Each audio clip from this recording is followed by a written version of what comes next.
Aman Benson. Le journal des stratèges. Boris Kalt.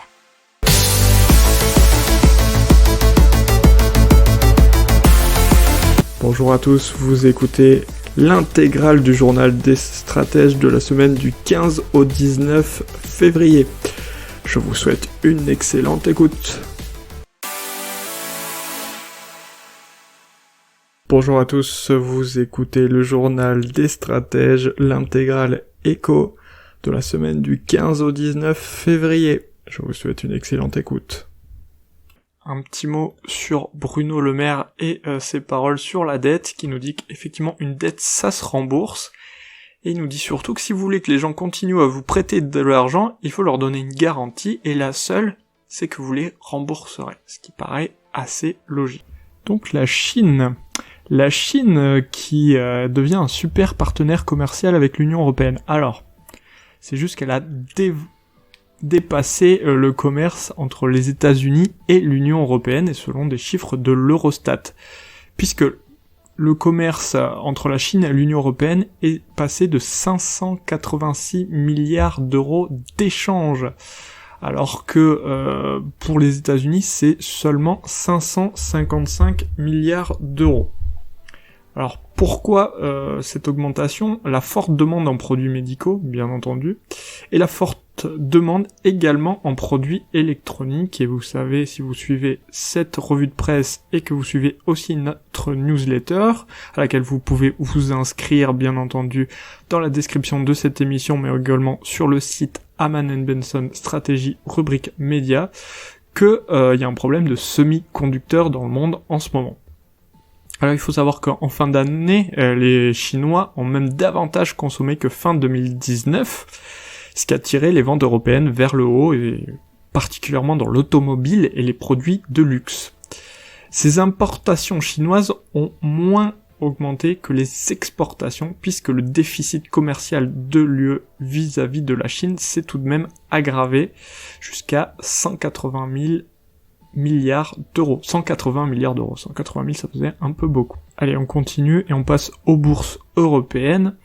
Il faut savoir que, suite au Brexit, des milliards même d'euros de transactions ont été rapatriés sur les places européennes, puisque sur le seul mois de janvier, 9 milliards d'euros d'actions se sont échangés chaque jour à la bourse d'Amsterdam, soit 4 fois plus qu'en décembre, et ce qui en a fait la première place boursière en Europe. Et donc Amsterdam, faut bien savoir que ça appartient au groupe Euronext, qui est aussi le propriétaire de la bourse de Paris. Et il faut voir aussi que contrairement aux secteurs comme la pêche ou l'agroalimentaire, les services financiers n'ont pas été pris en compte dans l'accord signé entre le Royaume-Uni et l'Union européenne. Et donc le Brexit oblige les investisseurs européens à effectuer leurs transactions au sein de l'Union, d'où Amsterdam. On continue avec la consommation énergétique des logements, qui sera plus précise à l'achat ou la location à partir du 1er juillet donc de cette année 2021, puisque deux nouvelles informations vont faire leur apparition à partir du 1er juillet 2021. Vous aurez le niveau d'émissions de gaz à effet de serre, mais aussi une estimation de la facture annuelle d'énergie. Il faut voir qu'à partir de ce 1er juillet, il sera possible de faire un second diagnostic, puis de se retourner contre le propriétaire du bien loué ou acheté, s'il démontre que le premier était faux. Le propriétaire pourra également se retourner contre l'entreprise qui a réalisé ce DPE. Les victimes pourront demander réparation, d'abord lors d'un arrangement à l'amiable, puis si nécessaire via une action au civil. Et on va vous donner quelques chiffres du Portugal, et plus particulièrement du tourisme, qui s'est effondré de 75,7% par rapport à 2019, donc en 2020, à 3,99 millions. Alors il faut savoir que c'est surtout par rapport au marché extérieur, puisque on a eu un recul de 61,3% en nombre d'hôtes et un effondrement du chiffre d'affaires de 66,1%. Selon l'Office des statistiques portugais. Et forcément, puisque les touristes principaux sont les Britanniques, les Allemands et les Espagnols. De ce fait, l'économie portugaise a reculé de 7,6% en 2020. Et dans l'économie, la taxe sur les transactions financières qui a rapporté à l'État français plus de 1,7 milliard d'euros. Et c'est un montant record depuis sa création en 2012. Et c'est exactement 1,785 milliards d'euros, soit une augmentation de 340 millions par rapport à l'année précédente. Et comment elle fonctionne? C'est un prélèvement de 0,3% sur les opérations de vente d'actions. Et c'était 0,2% entre 2012 et 2017. Elle s'applique à toutes les entreprises ayant leur siège social en France et dont la capitalisation boursière dépasse le milliard d'euros. Alors cette taxe, elle a rapporté 1,4 milliard d'euros en 2019 et 774 millions en 2018. Allez, on continue dans l'économie et surtout dans l'économie stratégique puisque Photonis va rester française après le veto du gouvernement. Photonis, c'est quoi? C'est le fournisseur de l'armée française et de plusieurs autres au sein de l'OTAN pour tout ce qui concerne les jumelles et lunettes de visée qui permettent aux soldats de voir comme en plein jour par les nuits sans lune. Elle produit également des spectrographes de masse et autres détecteurs de neutrons utilisés dans les centrales nucléaires et les satellites. Elle est donc dite entreprise stratégique. Donc elle aurait été apparemment mise en vente pour 425 millions d'euros et elle a intéressé le groupe californien Teledyne qui est 20 fois plus gros. Bon, un veto net a été oralement mis par les ministères de la Défense et de l'Économie à ce groupe américain, donc Teledyne. Donc c'est un autre fonds français, fonds d'investissement français HLD Europe, qui est notamment propriétaire de Kiloutou au Coyote, qui reprendra Photonis.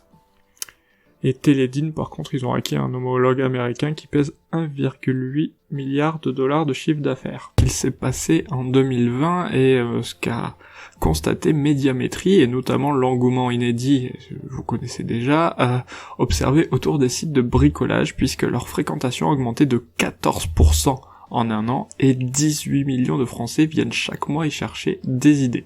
Le Made in France aussi a bien fonctionné cette année, avec une augmentation de 42% en un an. Qu'est-ce qui a aussi bien fonctionné? C'est le streaming.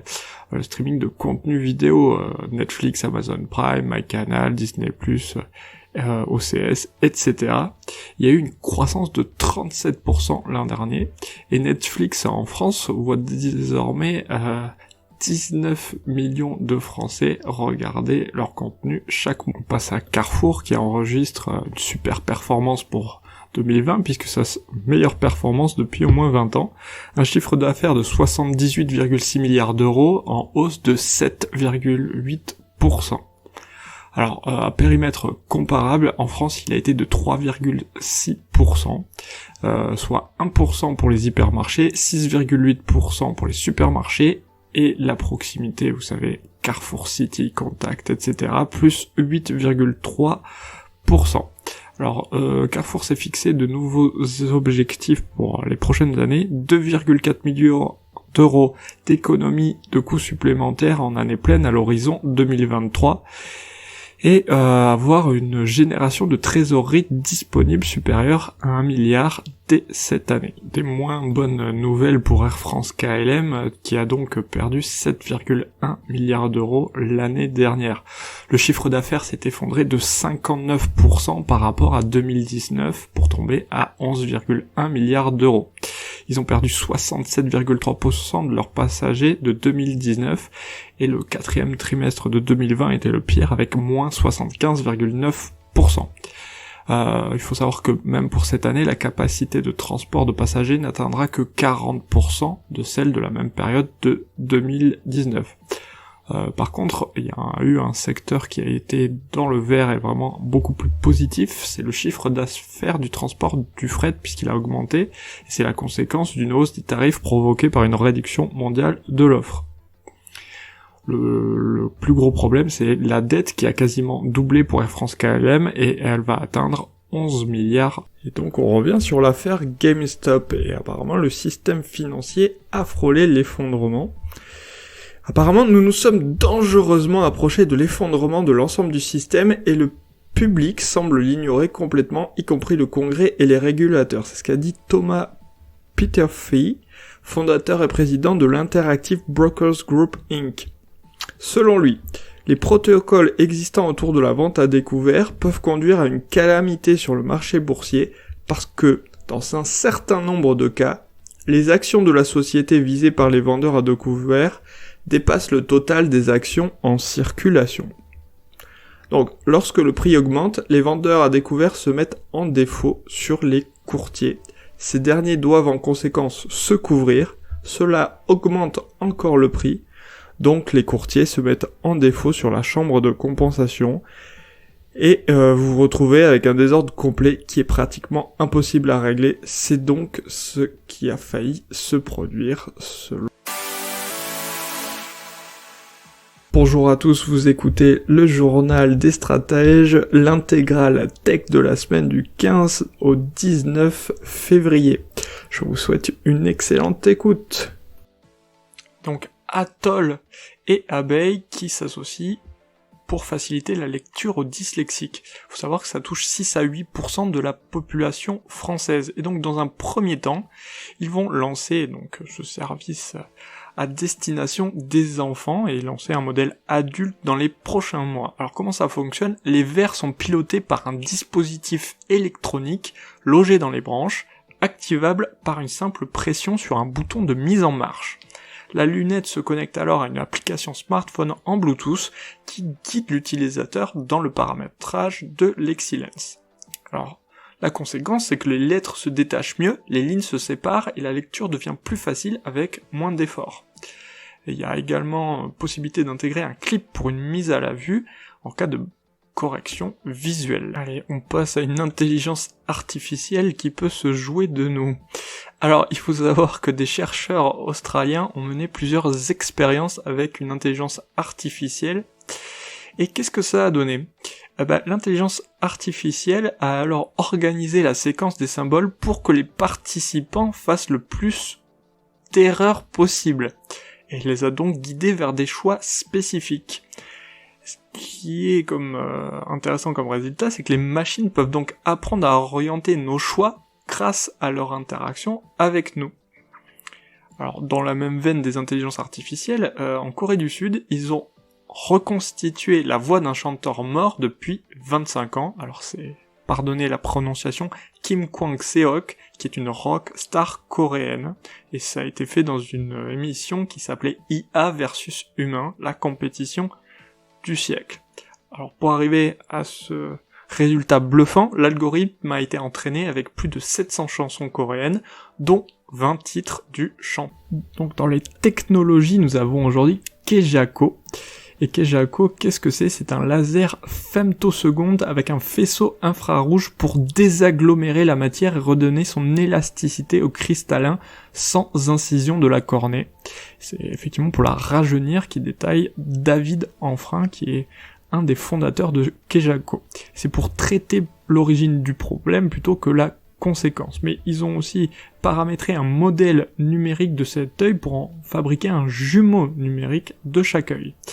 Cet outil de simulation multiphysique intègre à la fois les fonctions mécaniques, fluidiques et optiques de l'œil. La simulation permet de diminuer la zone et le volume à traiter dans le cristallin et de garantir une performance minimale pour chacun en fonction de sa situation selon Kejako. Ils espèrent lancer la commercialisation de Kejako en 2024. On passe à Google qui a donc écopé d'une amende d'1 million d'euros pour avoir constitué un classement trompeur des hôtels de l'Hexagone et donc sans se baser sur le classement officiel d'Atout France. Et donc c'est la DGCCRF qui annonce que les sociétés Google Irlande et Google France ont corrigé leurs pratiques et ont accepté de payer une amende de 1,1 million d'euros. Puis c'était le problème des classements avec des étoiles qui pouvaient induire en erreur le consommateur puisque Google donnait son propre classement et qui n'était pas le même que celui d'Atout France. Maintenant, Google utilise le classement officiel délivré par Atout France depuis septembre 2019. Allez, on commence avec IK.me, cette alternative suisse donc à Google Drive, Gmail, et donc qui est très soucieuse de la vie privée, mais aussi de l'écologie, mais également des collaborateurs avec qui ils travaillent. C'est super intéressant. Bref, c'est une entreprise suisse qui offre la même qualité de service que Google, mais en garantissant le respect de la vie privée des utilisateurs. Il y a une suite de services de logiciels bureautiques dans le cloud, à peu près comme ceux qui sont proposés par Google, Google Drive, Gmail et compagnie. Vous avez Infomaniac Mail et K-Drive et tous les services qui vont avec, que ce soit les traitements de texte, tableurs, outils de présentation. Il y a la possibilité de partager et de modifier de façon collaborative, que ce soit avec des partages privés ou publics. Donc c'est pas mal. Il y a aussi un système de visioconférence nommé Kmeet. L'offre de base est gratuite et donne droit à 3 gigaoctets et on peut monter vers 2 teraoctets de stockage. On peut y accéder depuis un PC, un Mac, un mobile, via iOS ou Android. Alors il faut savoir que c'est un système particulier puisque ce sont les services payants qui payent pour les services gratuits. Tous les serveurs sont localisés en Suisse et les infrastructures sont indépendantes. Et l'indépendance, apparemment, ils y comptent beaucoup puisqu'ils ont une indépendance matérielle dans les logiciels puisqu'ils sont développés entièrement par eux-mêmes et donc protégés d'attaques de grande ampleur qui s'intéresseraient à des technologies, celles par exemple des GAFAM. Les données des utilisateurs donc ne sont ni analysées ni partagées avec des tiers. Les services gratuits, comme je l'ai dit, sont financés par les services payants de la société. Et donc les services gratuits sont une vitrine pour Infomaniac, mais il y a aussi une indépendance financière puisqu'ils ne sont pas cotés en bourse, et donc détenus par les fondateurs et les employés. Ils n'ont pas à rendre compte à d'éventuels actionnaires. Il faut savoir qu'au niveau écologique, la totalité des émissions de CO2 de l'entreprise est compensée à double et 100% de l'énergie utilisée, et donc certifiée d'origine renouvelable. Donc maintenant dans les technologies, c'est Omini qui lève 1,7 million d'euros pour démocratiser des tests sanguins portables. Et donc, qu'est-ce qu'ils veulent? C'est accompagner la décentralisation des soins en développant une nouvelle génération de tests sanguins. Donc, ils ont obtenu 1,7 million d'euros via 6 réseaux français de business angel et l'investisseur Deep Tech Entrepreneur First, ainsi que Business Angel Stratégique et la BPI. Donc qu'est-ce qu'ils veulent? Des dispositifs de tests sanguins portables à usage immédiat connectés via des biocapteurs. Et effectivement, il y a une forte concurrence dans ce domaine, mais Omini sera sans doute la première à proposer des dispositifs multiparamétriques abordables, portables et rapides, à la fois faciles à utiliser et peu invasifs. Ils ambitionnent ensuite d'accélérer le prototypage de l'industrialisation d'un premier produit dédié au suivi des maladies cardiovasculaires. Et donc Emmanuel Macron qui annonce un plan d'1 milliard d'euros débloqué d'ici à 2025 pour lutter contre la cybersécurité. Donc la moitié apparemment viendrait du privé. 500 millions d'euros, dont 300 millions d'investissements publics seront alloués à la recherche et au développement pour mieux protéger les grandes entreprises mais aussi les PME. Pourquoi? Puisqu'il y a eu une hausse des attaques par rançongiciel, plus 255% entre 2019 et 2020, soit 192 incidents rapportés l'an dernier, ce qui est pas rien. 75 millions d'euros seront donc investis dans un campus flambant neuf dédié à la cybersécurité à la défense. Le but, c'est de faire grossir les acteurs français de la cybersécurité, puisqu'apparemment le poids des acteurs étrangers dans le domaine capte 30 à 40% du marché, et c'est bien trop important selon l'exécutif. Il faudrait faire passer donc de 7 milliards en 2020 à 25 milliards dans 5 ans, le chiffre d'affaires donc de la filière cybersécurité. Ce qui permettrait aussi de doubler le nombre d'emplois, ce qui passerait de 37 000 aujourd'hui à plus de 70 000 sur la même période. Allez, dans la technologie, on va parler de Popot Duck. C'est un canard qui est commis de cuisine. C'est un canard bleu foncé et un assistant qui comprend une balance intégrée et qui va se comporter vraiment comme un commis de cuisine, puisqu'il peut réaliser chaque étape, gérer les multiminuteurs. Il a aussi des boutons tactiles qui fonctionnent même si vous avez les mains mouillées. Donc il va gérer votre organisation au quotidien, il est bien sûr connecté Internet et a aussi une application qui est déjà sur le marché et qui s'appelle Popot Duck aussi. L'application est gratuite bien entendu. Ce super robot coûtera 199 € à l'achat bien sûr, et il rentrera sur le marché entre juin et septembre 2021 et sera vendu directement à domicile. Allez, dans la tech, on va vous parler de Lucine, qui soigne les douleurs chroniques par le digital. Et ça a été inventé par Marine Coty-Eslou, qui est docteur en neurophysiologie. Et en 2017, cette femme a inventé ce qu'on appelle une molécule digitale qui s'appelle Lucine.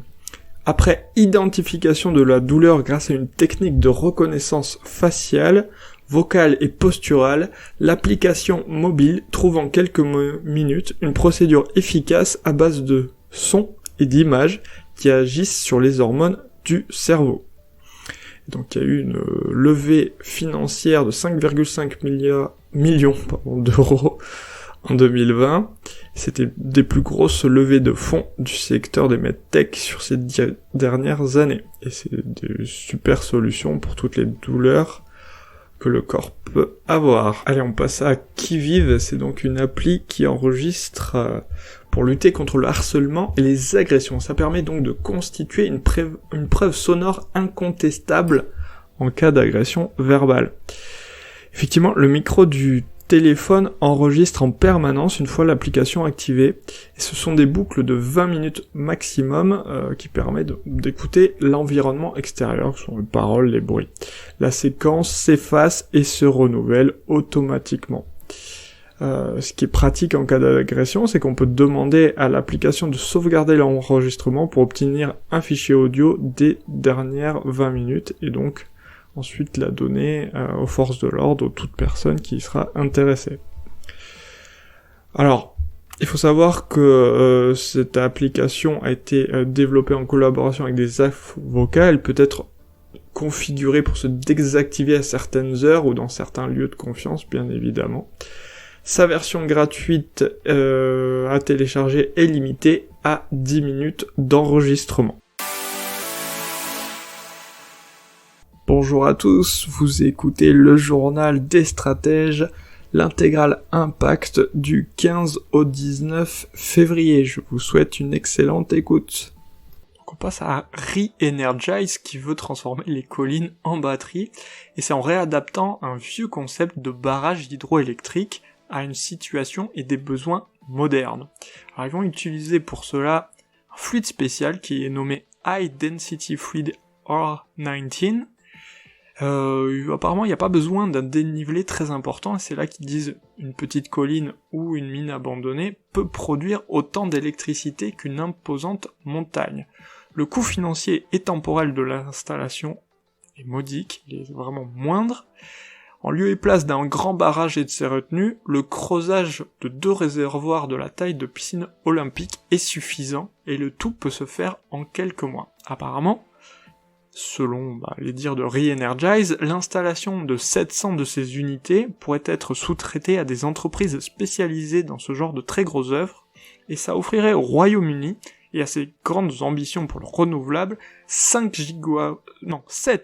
gigawatts de stockage sur un besoin qui pourrait être de 13. On continue dans l'impact avec particulièrement la start-up AirUp qui souhaite lutter contre la malbouffe et la pollution avec un concept de gourde olfactive pour réduire notre consommation en sucre. Et ça a été inventé dans l'université de Munich en Allemagne et c'est arrivé en France en septembre 2020 et ça a pour but d'aromatiser l'eau.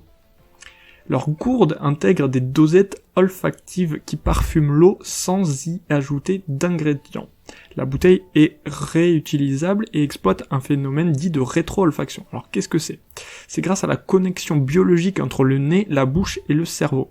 En aspirant l'eau avec la paille, les bulles d'air se parfument et viennent duper le cerveau sous la forme de goût.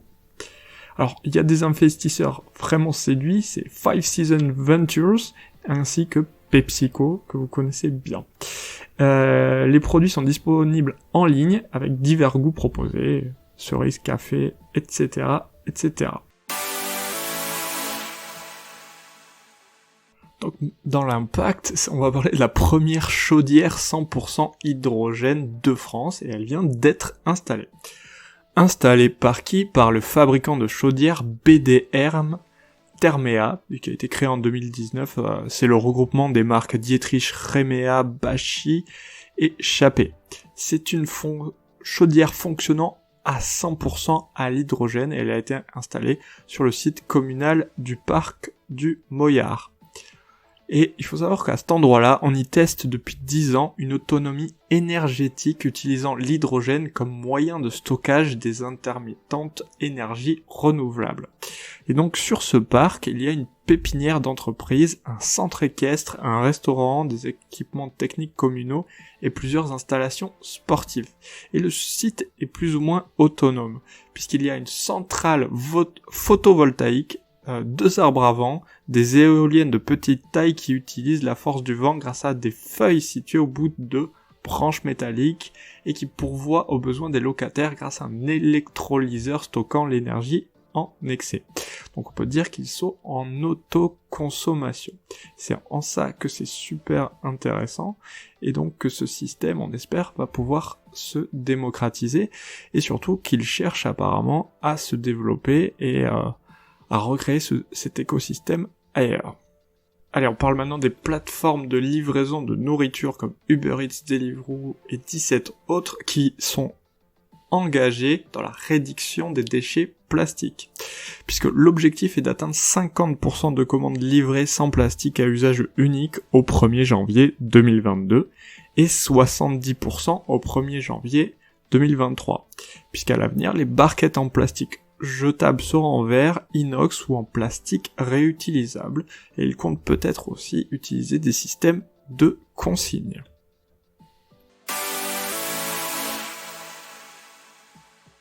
Allez, dans l'impact, on vous parle de Insect. Qu'est-ce que c'est ? C'est une entreprise qui commercialise des insectes sous différentes formes, mais elle est spécialisée depuis 2011 dans l'élevage d'un scarabée qui est appelé le molitor, et c'est un ingrédient qui est destiné à la nutrition animale, les chiens et chats, mais aussi engrais pour des plants de blé, de maïs, de vigne ou les fleurs de particuliers. Ça permet de produire plus localement des protéines et des engrais bio pour les chaînes alimentaires en France. Ça limite l'usage d'engrais chimiques et ça a aussi des bénéfices sur la santé ou la croissance des animaux qui les mangent selon leurs fondateurs. Alors ce sont tout simplement des fermes d'élevage d'insectes où tout est automatisé à la fois pour nourrir les insectes, les récolter les larves et pour les transformer en aliments.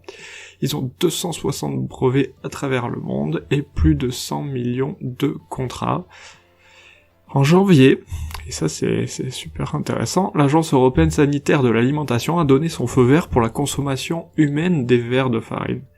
Pour le coup, ils peuvent donc se tourner vers notre type de clientèle, à savoir les humains. Il paraît que la consommation de ces verres de farine permettrait de réduire le taux de cholestérol dans le sang et aussi, on parle dans la Creuse avec Sostrata, c'est un data center qui essaie de ne pas gaspiller inutilement l'énergie. Et pour cause, 1 à 3% de la consommation électrique mondiale serait imputable au data center. La plupart des bâtiments de ce type affichent un PUE, c'est l'énergie consommée par un data center de 2.5, alors que celui de Sostrata ne dépasse pas 1,1. Effectivement, puisque lorsqu'il faut chauffer, on utilise la chaleur produite par les machines et on la régule en mélangeant avec l'air extérieur chez Sostrata. Lorsqu'il faut refroidir, il y a un système de cheminée qui permet d'absorber les frigories de l'air extérieur de la nuit. Alors, il y a un système d'orientation un peu particulier des surfeurs qui permet de créer des couloirs froids et des couloirs chauds en entrant en contact et créer les courants d'air nécessaires au brassage et à la régulation des températures. C'est un actionnariat 100% français, avec une consommation énergétique moindre qui permet de diminuer d'autant les coûts. Il y a une certification Tier 4 qui garantit le doublement ou le triplement de tous les équipements pour conserver et acheminer les données, ce qui est une première en France. Il faut savoir qu'il y a aussi un deuxième data center du même genre qui a été développé à Saint-Jean-d'Angely qui s'appelle Data. Allez, dans l'impact, on vous parle de Carbiolys qui rend le plastique 100% compostable. Il faut savoir que la production mondiale de plastique, c'est de 350 millions de tonnes chaque année et la moitié est non recyclable. Alors Carbiolys, qu'est-ce que c'est ? Ça a été fondé par Nadia Auclair, qui est une scientifique qui a mis au point un additif enzymatique qui, ajouté à la fabrication des emballages plastiques d'origine végétale, PLA, permet de les rendre 100% compostables, et ce, même à la maison. L'emballage plastique contenant cet additif disparaît dans le compost en moins de 200 jours. Et c'est aussi vite qu'un trognon de pomme. Apparemment, ce sera commercialisé dès cette année.